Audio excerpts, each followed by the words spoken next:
Yo y'all, this was episode 7, and today I'm going to keep playing Hello Charlotte episode 2.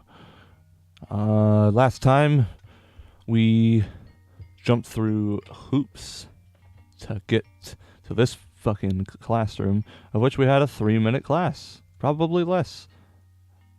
And this is totally not the area that I went into the classroom. It's, okay, whatever. Did you see that god imposter? I think he needs help. Nice dress, Wiltshire. The trial will right all your wrongs, although you're already an angel. The warp point is just around the corner. Let's activate it first. Warp point activated. Alright. Ah, how I do envy you. You always look so pretty. Whoa. Our god is over there sitting all alone, poor thing. With bullies.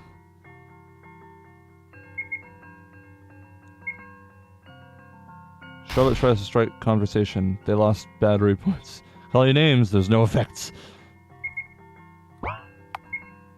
How about, reassure? Tries to be compassionate. They recovered that. They took your hair. Ah! Okay. Discuss. I asked a question about homework. Lost 4 battery points. Took your hair. Ah! I've only got 2 left before I have an anxiety attack. Okay. God, this music is really offsetting. These anxiety pills got 3. So fuck. Nuts to this. Interesting. Okay. Cool. The new boy looks so lonely. Maybe he needs a good friend. Like you, for example. A goddess shouldn't sit with commoners like us. I think I'm glued to the seat. Do you feel bad that Sia is sitting there all alone? You should go join him. I wanted to do something that'd make me special, but ended up procrastinating again. I wonder who will be chosen for the trial this year. You look so pretty today. You're cute.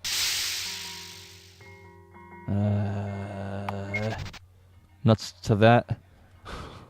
The meal today is especially delicious, isn't it? I'm certain I saw your photos on a cat lover site. Who would have thought? Sorry, I was waiting for a friend to come. Sorry, the place beside me is taken. I'm pretty sure everyone wants to sit with you. Sorry, this place is taken. Find yourself another one. I'm pretty sure everyone wants to sit with you. Who would have thought our god is so tiny? I can't believe you don't have an F-book account. Everyone wants to be friends with you. Enjoy your soup. My imaginary friend is already sitting here. Please find another place. I wish I had a haircut like yours. I don't think it'd be too difficult. I'm not worthy of talking to you, princess. It's cold by the window. You'll catch a cold if you sit here. But it's so pretty! With student amalgamate. Okay. Sia's poking at the canteen food. It's poking back. Hi again. Oh, hello. Mind if I join you? No, not at all. Henri's waiting for me, but talking for a moment wouldn't hurt, right? You seem a bit better. Yes, would have been worse if it wasn't for your intervention. The nurse patched me up a little. She said I'll recover soon, although I still appear to have trouble with verbal communication. I see. Is it true that you're the god of this world? Huh, no wonder you're curious. That is the only thing I am sure of since my awakening in this form. In fact, I tried to get rid of this vessel immediately, but who would have known that a human's preservation instinct was as strong? I couldn't put a scratch on myself. I was afraid of the pain. Curious, right? Not only that, I don't know the reason why I'm here. Needless to say, it's not only a great inconvenience, but also a waste of time. I want to get rid of this body as soon as possible, but there is surveillance everywhere. Kind of ironic that the rules forbid self-harm, but not violence, isn't it? That's why I'm looking for the way out.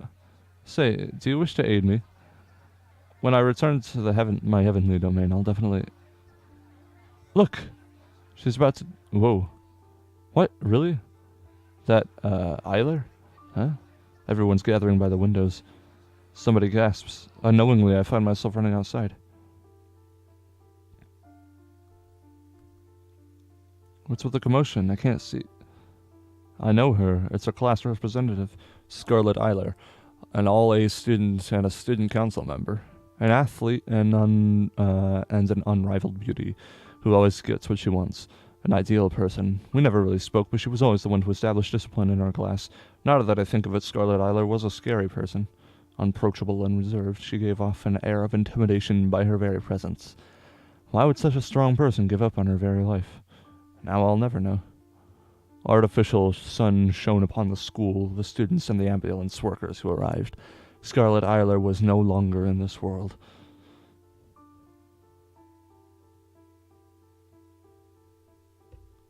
What? Why am I here? And why did it show a picture of the garden? Okay. Oh, I can't interact with it. Wait, the door we need is the last one. Okay. What the shit?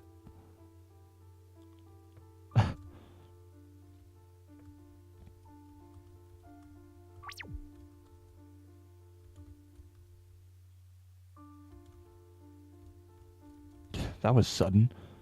Felix is deeply focused. He always takes things he does seriously. Now carefully cut through the membrane. Ah, hello there. Shoo. Sorry, I didn't mean to interrupt. Come on in. Since I've tutored Felix and Bennett on first aid, they've taken an interest in an unidentified lifeform dissection practice. Isn't it wonderful? Bennett refused to use anything but the chainsaw to cut through the specimens, so I had to kindly refuse his offer to participate in the classes. Bennett's a weird dude. The screen doesn't work anymore. Alright. Nope. Oh yeah, pianos. Hello. Hi, Aiden. So you didn't forget about our piano lesson. I almost did. How could I? Good. Well then, come join me. We shall play a prelude to the events about to unfold. I join Aiden at the seat. We play a prelude.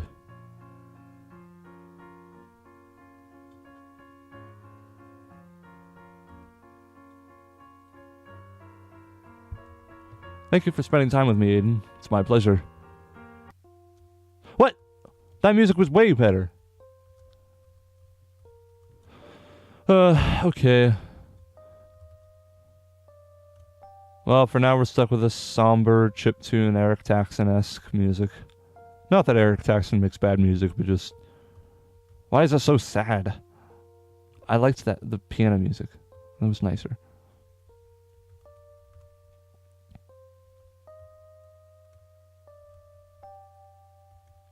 Hello, are you Bennett? Maghat is resting on Bennett's lap. Shh, Bennett is sleeping. Join in? Sure. I sat on the sofa for a while, listening to static noise.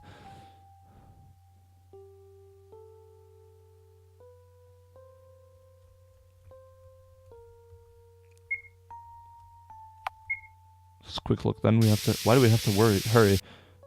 We already watched all that. No.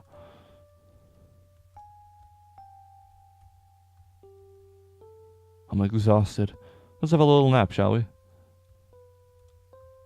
I exhaustedly cover myself with blankets, falling asleep as my head hits the pillow. Oh, it's one of the dreams, yeah. Jesus. Okay, all of that. To die, to sleep, to sleep, to sleep, to sleep, perchance to dream, aye, the pangs of time, the rub for the pale, and the cast of troubles, the arrows, and outrageous fortune. Well, that was a random jumble of Shakespeare. Hello there. Apologize for the little speech test. Your language is a bit tricky, but I'm a fast learner. You? Don't look so surprised. That's simply the form your mind gave us. Seems like despite your initial bravado, you're subconsciously afraid of us. So we took a more masculine form, though the concept of gender doesn't really apply to us. Feel free to refer to us as Frey from now on, if you feel like it. After all, our appearance right now is of the male Pythia. Oh. Am I dreaming? Technically you are. However, the fact that we'll all meet the next time you sleep, and the next time after that remains. I slumber by day and night, I slumber by day and wake up by night. Wasn't it just us a moment ago?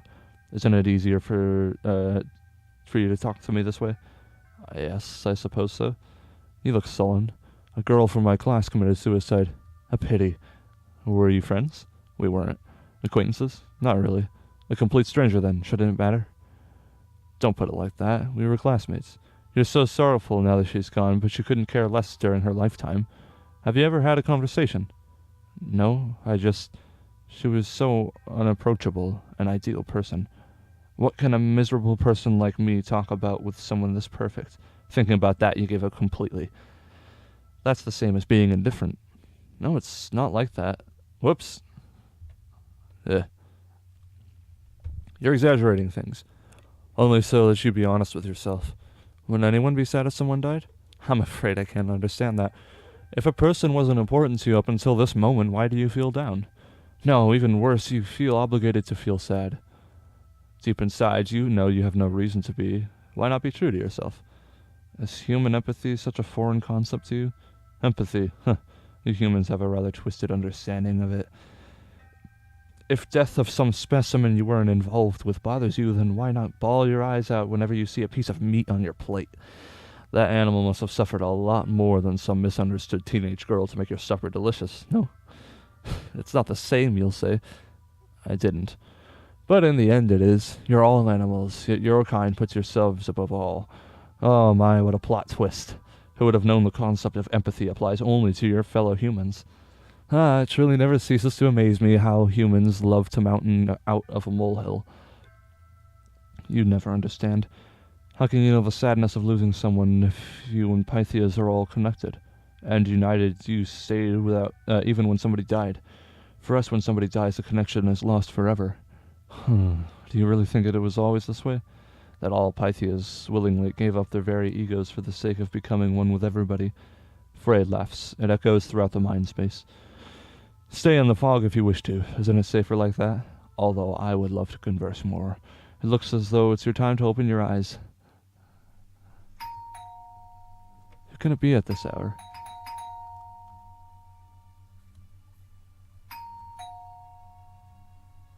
Here? Open the door? Sure. Wise choice. Good evening. No, it can't be. Since when did you start to use doors, Umbrella Man? That's the Umbrella Man. He looked a little different in the last one. He looked a lot older. I figured it'd be nice to be polite once in a while, especially since I'm using this vessel. Let's have some tea, shall we? Sure, come in. No. What's with the suspicious look? I've merely come in for a friendly chat. You see, I've received no orders from my employer recently, so I took this chance to have a small vacation. You're slacking off? So you're slacking off? Don't put it in such an unsightly way.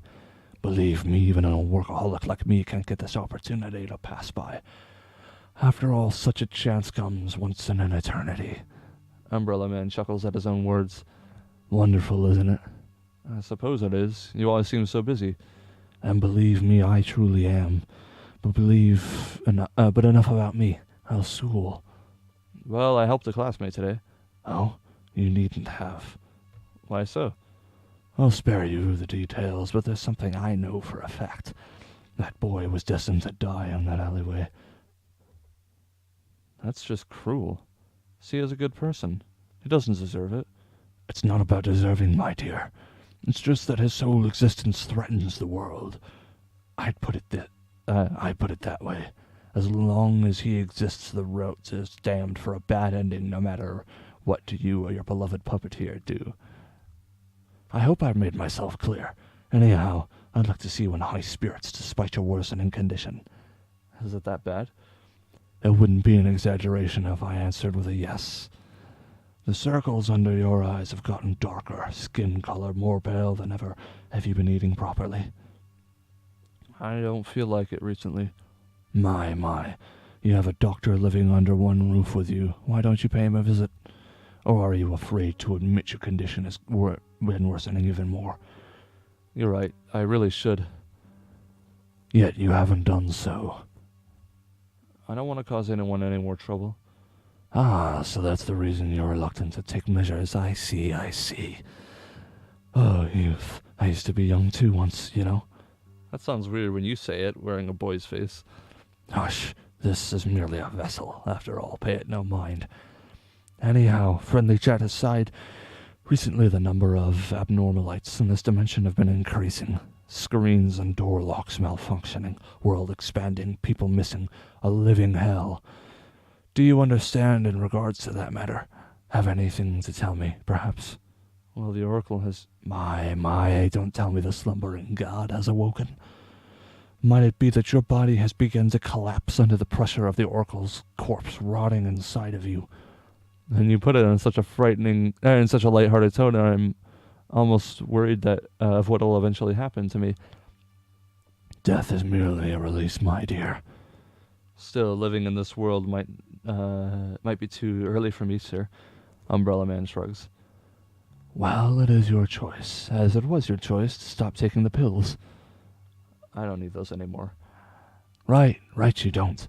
Just keep in mind that the Oracle is no longer the divine being you met 3 years ago. For it's not the rotting corpse of a god no longer sentient nor self-aware, with your mind giving it shape. A parasite of your own mind. That's what my employer would say, anyway. And look at the time, I'm afraid I must leave, or your humble puppeteer will scold me for robbing you of sleep hours. Right, Mr. Seth. See you, Umbrella Man. Stay well. Umbrella Man leaves. That dude is real weird. He's kind of cool, though. I fell asleep the moment my head hits the pillow. Damn, I wish I could go to sleep that easily. Welcome back, Miss Wiltshire. Sorry, I don't feel like talking. Is that so? Well, then I won't burden you with conversations. Instead, how about a bedtime story? And don't stand so far away. Come sit beside me. Sorry, I'm not very comfortable around you. Is that so?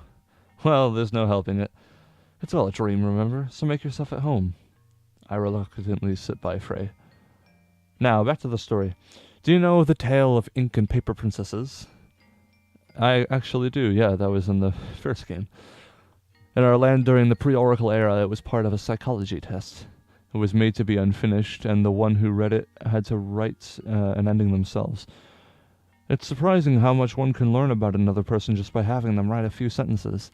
I want to listen to my own version? I don't have any other choice, do I? So much for free will, right? Well then, a pitiful ink-black princess that's looked for minds alike, who ended up in a prison of Paper Kingdom. But the story didn't end here. Time passed, and Paper Princess herself came to visit the prisoner. The two became acquaintances shortly after, and Ink Princess was free from imprisonment. Ink Princess taught the Paper Princess writing, and no paper in the city was blank anymore. They obtained power known as knowledge. Paper Princess couldn't be happier. Yet having spent so much time with Ink Princess, she became stained with Ink Princess's pitch-black color. Day by day, the Paper Princess became more and more soaked in jet-black ink, until she was indistinguishable from the Ink Princess herself. That would be the end of the story. She fell asleep, huh? By the way, hello there, Mr. Seth. Is that how Miss Wiltshire calls you? What a joke. You must be thinking that you're in control. What are you even here for, I wonder? You aren't even supposed to exist in this world. Nah, I know you must be looking for answers, but I'm afraid you won't be getting any, because you see, Miss Wiltshire is an unreliable narrator.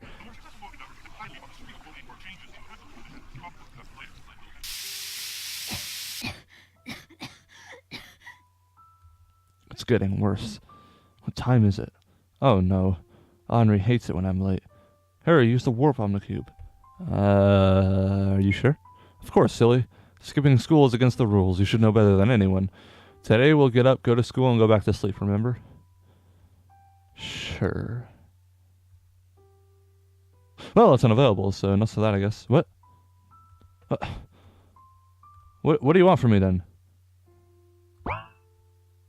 What? Okay. Oh, this warp. Yeah, sure. Wait, what's the difference between the teleport omnicube and the warp omnicube then? Whatever. Changing room. Where to? 3rd floor? Interesting.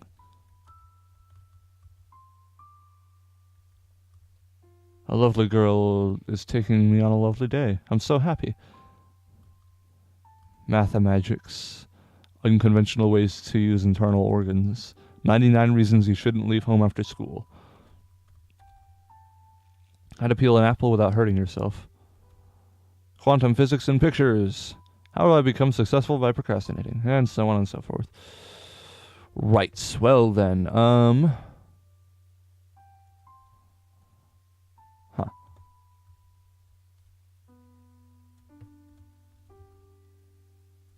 Ooh.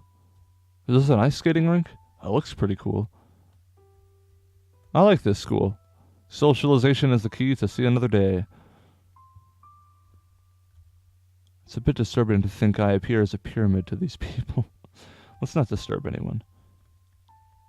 This game is outlandishly strange, but it's so good. I mean, well, there's a lot of parts of it that aren't, but it's not terrible, I guess, I mean to say. So then, garden, go outside, sure. No, that's just the same. I don't remember where the, oh, shit. I don't remember where the classrooms are. You? No, wait, I saw Henri. Hello. Henri. Henri doesn't even turn her head in my direction. Miss Warhol? I lightly tap her shoulder. Henri finally turns around. She's on the verge of tears. Charlotte Wiltshire. Yes? Why didn't you come to eat lunch with me yesterday? I'm just thinking the exact same thing. She just decided to leave afterwards. I waited and waited and waited until everyone left, until the bell rang.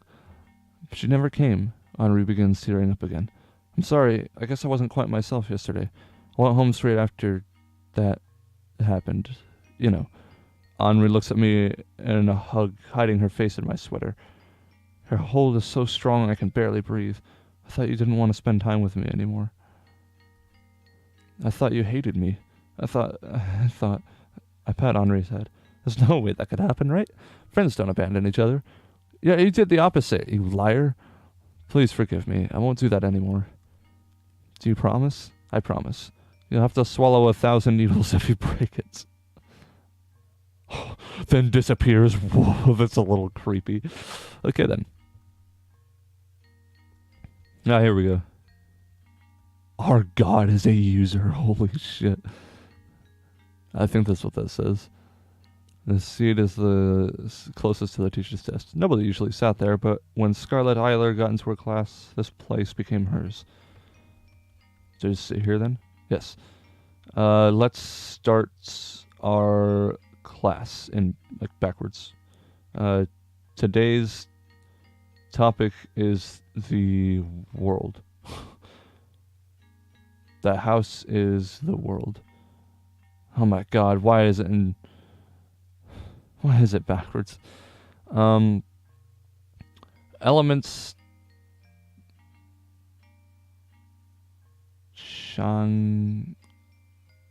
What? Changing. Right, yes, yeah. I feel like I'm trying to learn English without actually knowing the language. Elements changing their location on a monthly basis. The house has 11 floors in total, with its structural... Oh, Jesus, dude. Structural, using elevators and warp technology. 11A, or A11, I guess it would probably be. Transportation in the house is carried throughout. I really hope this stops. The food in the house is generated by omnicubes. The waste is disposed of by omnicubes. I'm not gonna read more of this. This is extremely annoying. Not again. Are you okay, Miss Wiltshire? Cough, cough. I'm alright. I just need to use the bathroom. You may go. Okay.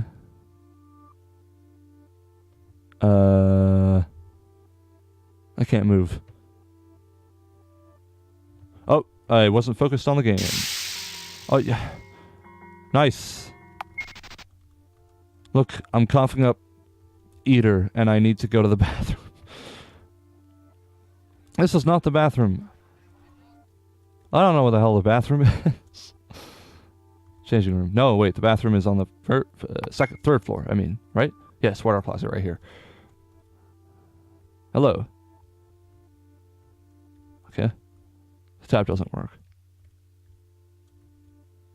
Washing internal organs in the sink is strictly forbidden. The tap has a greenish water coming out of it. I vomit into the sink. He becomes black from the ink. I notice C is standing by the sink nearby. My head must have been spinning so much I didn't notice him. C washes his hands and face again and again, frantically pressing the soap dispenser button over and over.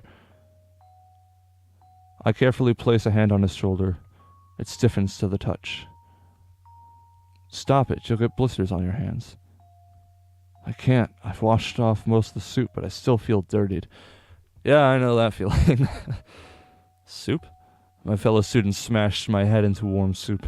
Oh, must have felt horrible. Yes. In fact, everything I touch feels contaminated. I just can't shake off the feeling of disgust. I see. Suddenly conscious of myself, I remove my hand from C's shoulder. How about you? You don't look well. I've known better days, I have to admit. But I'll manage. Seth is there for me. Is that so? Oh, the lesson has ended. I left my bag there. See you later. I wave to C. He waves back with a little uncertainty, as if testing the new gesture. Alright, well, with this sort of cheery music and this awfully interesting bathroom, and